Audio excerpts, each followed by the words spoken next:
I've wandered far away from God. Now I'm coming. Goeiedag almal en baie welkom by die spesiale boodskap. Die tema is in afwagting van die grootste gebeurtenis van alle tye. Nou kom ons lees uit Timoteus 2 vers 13. En dit sê: terwyl ons die salige hoop en die verskyning van die heerlikheid van die grootste God en ons verlosser Jesus Christus verwag. Daarom sien ons baie uit na daardie wonderlike dag, wanneer ons wonderlike God en die verlossing Jesus Christus terugkom. Ons kan nie meer wag dat dit moet aanbreek nie. Ons leef nie maar net deur nog 'n jaar op die kalender van die geskiedenis nie. Ons leef in wagtingtyd, in afwagting van die grootste gebeurtenis van alle tye.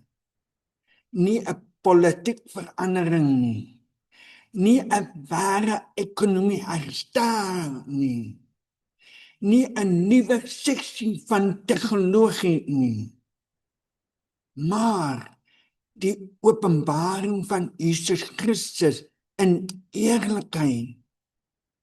Die skrif noem dat die salige hoop, die vroeë kerk, het nie net terugkyk na Houtani. Hulle het vorentoe gekyk na die wolke. Hulle het geweet, die geskiedenis beweeg nie in sirkels nie, nee, maar in 'n reguit lyn na 'n wonderlike klimaks. Die hoogtepunt. Die apostel Petrus skryf: maar die dag van die Here sal kom soos 'n dief in die nag. 2 Petrus 3 vers 10. Dit sal onverwacht wees. Dit sal nie gestop kan word en kan nie stop nie. Dit sal nie terugdraai kan word nie, kan nie. Die wêreld leef asof alles aanhou soos altyd. Maar die Bybel sê, daar kom 'n dag wanneer die hemel aanbreek en die koning verskyn. Die trompet sal blaas, die grafte sal oopgaan, die regverdig sal verheerlik word. Die oordeel sal gebeur. Hy, die laaste basyn, want die basyn sal blaas. 1 Korintiërs 15 vers 52. Self die skepping verlang, roep uit in afwagting. Die skepping smag na daardie dag. Romeine 8 vers 19, Nuwe Lewing Vertaling. Die vraag is nie of daardie dag kom nie.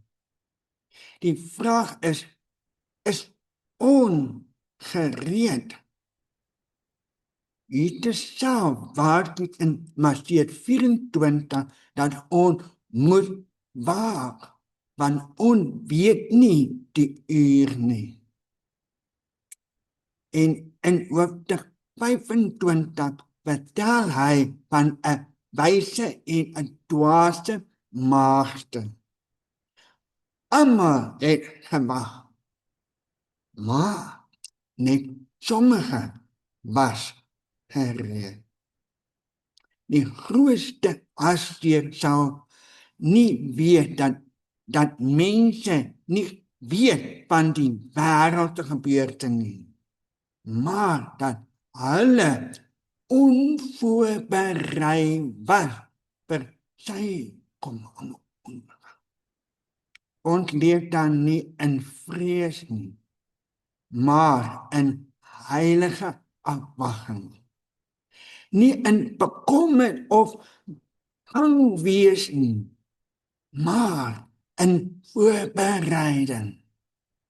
Nie sonder om iets te doen nie, maar waken my. Die laaste bladsy van die Bybel eindig met 'n uitroep. Ja, kom gou. Ja, ek kom gou. Openbaar 22:20. Amen. Ja, kom, Here Jesus. Dit is die tyd. Dit is die uur. Die dag van die Here kom. Maak gereed. Mag jy jou lewe elke dag opnuut aan hom oorgegee wanneer jy die son sien opkom, die son opkom, mag jy jou lewe oorgee elke dag in wagting van die grootste gebeurte van alle tye. Kom ons bid saam. Baie dankie, Hemelse Vader, vir die groot hoop van die wederkom van Jesus. Mag ons elke dag gereed wees vir daardie heugende dag. In Jesus se naam en verdiende. Julle hierdie boodskap